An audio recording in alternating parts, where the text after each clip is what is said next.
Hello दोस्तों, स्वागत है आपका हमारे इस वीडियो में। तो इस वीडियो में हम लेके आए हैं व्हाट इज़ एसडीएलसी, उसके स्टेप क्या होते हैं और कौन से रूल है और कौन से स्टेप हैं जो एक सक्सेसफुल सिस्टम बनाने में मदद करता है।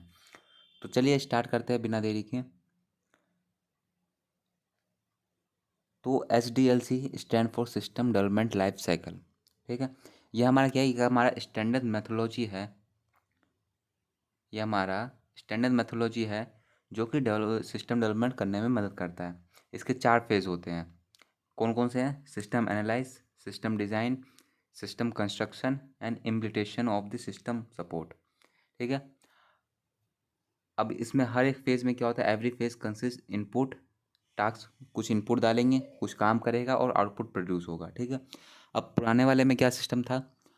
पुराने वाला सिस्टम क्या था, वो सीक्वेंस बेस पे चलता था। Sequence base in the sense, जैसे कि कोई एक फेज़ हो गया, वो फेज़ वो कंप्लीट करेगा तब वो नेक्स्ट फेज़ पे जाएगा, वरना नहीं जाएगा। पर क्या है, अभी जो नया वाला है, जो मॉडर्न एसडीएलसी बनाया गया है, उसमें क्या है कि इसमें क्या, हम जितने भी सारे इनपुट आउटपुट एक बार ले लेंगे एक फेज़ में, उसके बाद हम डेवलपमेंट पे जाएंगे। अगर हमें वापस बैक आना पड़े तो वापस बैक वाले स्टेज पे, हम बैक वाले फेज़ पे आ सकते हैं और काम कर सकते हैं, वापस फिर नेक्स्ट फेज़ पे चले जाएंगे। तो इसमें हमारा मॉडर्न में यही हमारा थोड़ा फास्ट कर देता है इससे। ठीक है, देन नेक्स्ट, और बाकी आप पैराग्राफ दे सकते हैं। हमने वही चीज़ लिखा जो अभी मैंने बताया है, एक सिंपल फॉर्म में बता दिया। बाकी पेपर में लिखने के लिए पूरा लिख सकते हैं। नेक्स्ट हमारा ये सारे स्टेप हैं हमारे, जो एचडीएलसी के जो स्टेप हुए, ये हमारे 6 फेज़ होते हैं। 6 फेज़ नहीं, 6 स्टेप होते हैं। ठीक है, प्रीलिमिनरी इन्वेस्टिगेशन हो गया, determination of the system requirement हो गया, डिज़ाइन ऑफ सिस्टम हो गया, डेवलपमेंट ऑफ सॉफ्टवेयर हो गया, सिस्टम टेस्टिंग हो गया, इम्प्लीटेशन एंड एवोल्यूशन हो गया।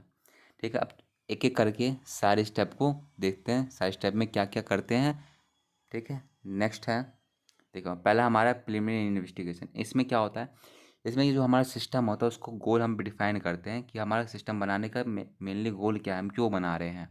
ठीक है, सिस्टम का स्कोप, ठीक है, ऑब्जेक्टिव देखा जाएगा और एक टाइमलाइन फिक्स किया जाएगा कि इतने टाइमलाइन में ये सिस्टम हमारा बन जाएगा, इतने टाइमलाइन में हम बना लेंगे। ठीक है, रिसोर्सेज देखेंगे हमारे पास कौन कौन से रिसोर्सेज है सिस्टम डेवलप करने में।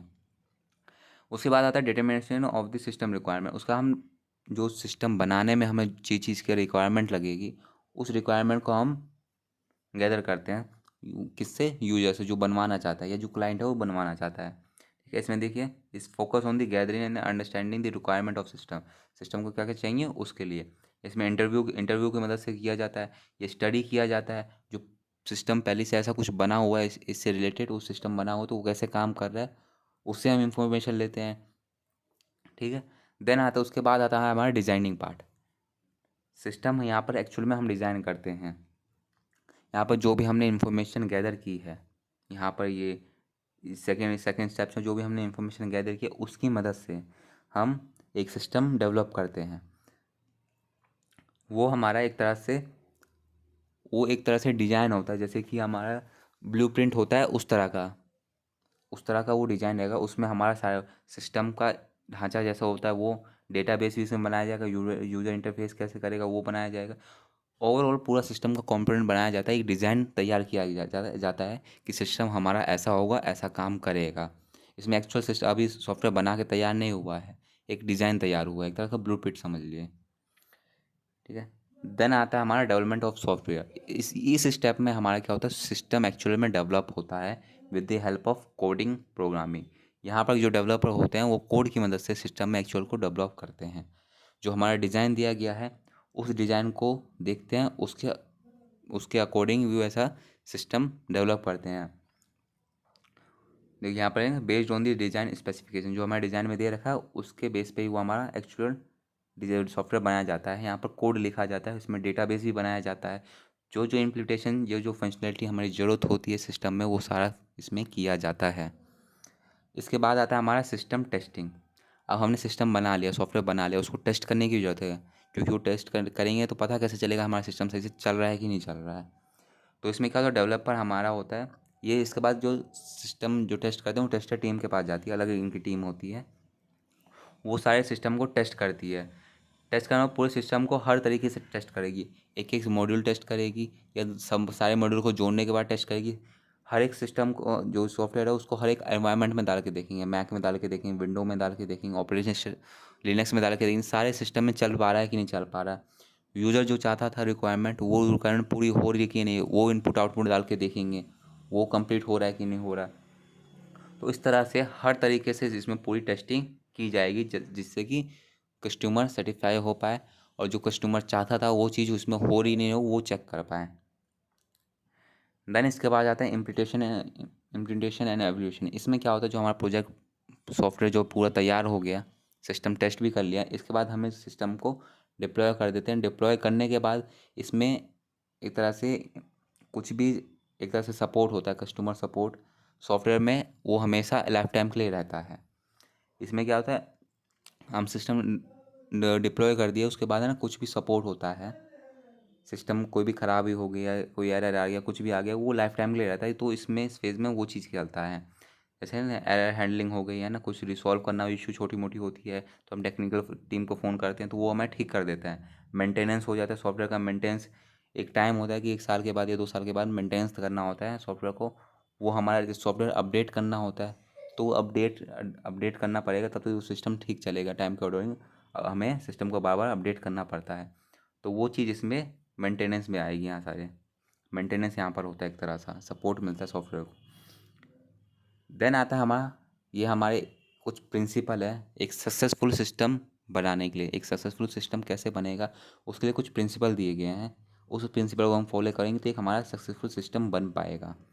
उसमें पहला क्या है हमारा, both customer end developer should be involve in accuracy in information.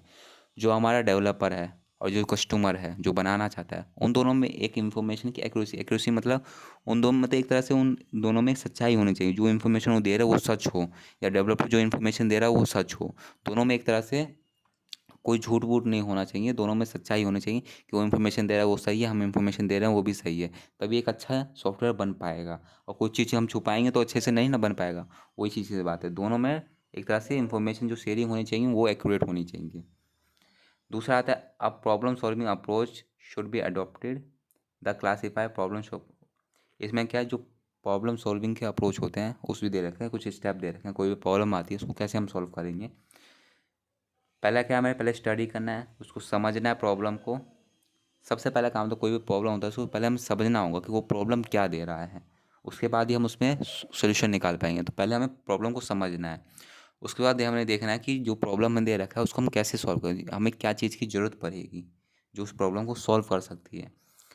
फिर identify candidate solution and select the best one. उसके बाद हम सोल्यूशन एक जरूरी नहीं कि एक ही मिले, बहुत सारे सोल्यूशन मिलेंगे और उसमें से हम सेलेक्ट करेंगे कौन सा हमारा बेस्ट सोल्यूशन होगा जो इस सॉफ्टवेयर में अच्छे से फिट बैठेगा।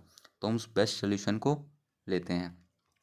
उसके बाद उसको हम उसके बाद हम डिज़ाइन जो बनाते हैं या इम्प्लीटेट एक तरह से उसको हम अप्लाई कर देते हैं। उस बेस्ट जो सोल्यूशन हम सेलेक्ट करते हैं उसको अप्लाई कर देते हैं अपने सॉफ्टवेयर में। उसके बाद हम observe and evaluate the solution impact on the define. उसके बाद हम जो अप्लाई कर देते हैं उसके बाद हम सॉफ्टवेयर को देखते हैं वो सॉफ्टवेयर उस अप्लाई करने के बाद सही से चल रहा है कि नहीं चल रहा है, उसका टेस्ट करके देखते हैं। अलग अलग तरीके हैं, टेस्ट करके देखेंगे कि वो हमारे यूज़र का सही आउटपुट दे रहा है कि नहीं दे रहा। यह हमारा प्रॉब्लम सॉल्विंग का अप्रोच है।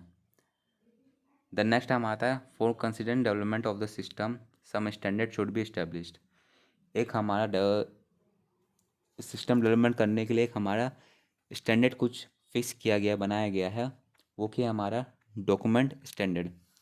पहला हमारा डॉक्यूमेंट स्टैंडर्ड है, जो भी हम सॉफ्टवेयर बना रहे हैं उसका एक हमारा डॉक्यूमेंट होना चाहिए, मतलब एक रिटन फॉर्म में हार्ड कॉपी में एक होना चाहिए कि हमने एक तरह से मान लो जो भी हम सॉफ्टवेयर बनाते हैं उसका एक रिटन फॉर्म में लिखा रहता है कि हमने सॉफ्टवेयर में ये बनाया है, ये हमारा डिज़ाइन है, ऐसा सॉफ्टवेयर काम कर रहा है। डेटा फ्लो डायग्राम हो, ERD डायग्राम हो, डेटाबेस डिज़ाइन होता है इसमें, पूरा एक तरह से रिटन फॉर्म में लिखा था, वो हमारा डॉक्यूमेंट कहलाता है पूरा सॉफ्टवेयर का। कॉलेज में देखो, कॉलेज में आपका एक होता है सिनॉप्सिस डल जाता है, प्रोजेक्ट से पहले सिनॉप्सिस जाएगा, प्रोजेक्ट रिपोर्ट जाएगा। तो वो प्रोजेक्ट रिपोर्ट हमारा एक तरह से डॉक्यूमेंट हो गया सॉफ्टवेयर का जो भी हम बना रहे हैं, तो वो हमारा मेंटेन करना ज़रूरी है। उसका quality standard check should be established at every phase ensuring that the output of every phase meet the business and technology expectation। इसमें क्या मतलब, जो भी हम जो भी हमारा फेज़ होता है सॉफ्टवेयर डेवलपमेंट का, उसमें देखना है कि जो हमारा कस्टमर का रिक्वायरमेंट था वो हमारा फुलफ़िल हो रहा है कि नहीं, जो टेक्नोलॉजी भी चाहता था या जो वो प्रॉब्लम सॉल्व करना चाहता है वो प्रॉब्लम सॉल्व हो पा रहा है कि नहीं हो पा रहा, वो चीज़ हमें चेक करना है हर बार। उसमें वही टेक्नोलॉजी यूज़ करना है जो हम टेक्नोलॉजी वो यूज़र चाहता है, उस चीज़ टेक्नोलॉजी से वो चीज़ सॉल्व हो पा रही है। और हमें एक क्वालिटी मेंटेन भी करना है, एक अच्छी बेस्ट क्वालिटी देना होता है, कंसिस्टेंस रहना है उस प्रोजेक्ट में, ठीक है। उसके बाद आता है cost efficient and risk management. Cost efficient and risk management क्या है, तो हमें कॉस्ट भी देखना हो, तो कोई हमें सॉफ्टवेयर बना रहे हैं उसका हमें कॉस्ट भी देखना कि ज़्यादा कॉस्ट ना हो जाए या बहुत कम ना हो जाए, एक मेंटेन करके कॉस्ट रखना होता है। और ये बनाने के बाद रिस्क मैनेजमेंट में हमें देखना होता है कि इसमें कोई रिस्क भी है या नहीं है, या कोई हम एक तरह से इनलीगल कुछ कर नहीं रहे, वो बाकी सोसाइटी लेवल पे भी देखना होता है। तो रिस्क के बहुत सारे फैक्टर हैं, वो सब भी हमें देखने होते हैं। कॉस्ट भी देखना होता है कि जो कस्टमर चाहता है उसके रीजनेबल कॉस्ट हो, जो ये सॉफ्टवेयर बने वो सबके लिए, अगर कोई खरीदना चाहता है उसके लिए रीजनेबल हो, कोई ज़्यादा हाई प्राइस ना हो जाए और ज़्यादा लो भी ना हो, क्योंकि जो लो हो जाएगा जो डेवलपर बना रहे हैं उनको फिर फेयर प्राइस नहीं मिल पाएगा उनके मेहनत का। इसलिए ज़्यादा लो भी नहीं होना चाहिए, ज़्यादा हाई भी नहीं होना चाहिए, एक मेंटेन बैलेंस होना चाहिए। नेक्स्ट है हमारा डिवाइड एंड कंट्रोल रूल। इसमें क्या होता है, कोई भी हम प्रॉब्लम सॉल्व करते हैं तो उसका बेस्ट सोल्यूशन है डिवाइड एंड कंट्रोल रूल। इसमें क्या होता है, एक सपोज को ले एक बड़ी प्रॉब्लम है, जैसे मान लो ये बड़ी प्रॉब्लम है, इसको क्या करते हैं हम तोड़ देते हैं छोटी छोटी प्रॉब्लम में। एक बड़ी प्रॉब्लम उसको हम छोटी छोटी प्रॉब्लम में तोड़ देते हैं, तो इससे क्या होता है, हमारा प्रॉब्लम हमारा जो होता है वो बड़ा नहीं लगता, छोटे छोटे प्रॉब्लम होते हैं। अभी इन प्रॉब्लम को हम सोल्यूशन निकालेंगे, छोटी छोटी प्रॉब्लम में जो हमने तोड़ा है, जैसे एक बड़ी प्रॉब्लम बिग मॉड्यूल है उसको हम छोड़ छोड़ दिए, सब मॉड्यूल में चेंज कर दिए, है ना। अब सब मॉड्यूल का सोल्यूशन निकालेंगे, सोल्यूशन निकालने के बाद इनको सबको हम फिर कंबाइन कर देंगे, कंबाइन करें तो फिर एक हमारा बड़ा सोल्यूशन बन जाएगा।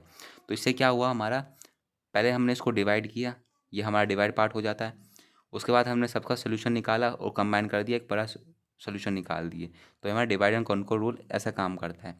वैसे हमारा लिखा है in the waking complex problem, जो हमारा कॉम्प्लेक्स प्रॉब्लम होता है उसको हम क्या करते हैं, जो लार्ज प्रॉब्लम उसको हम डिवाइड कर देते हैं स्मॉलर प्रॉब्लम में।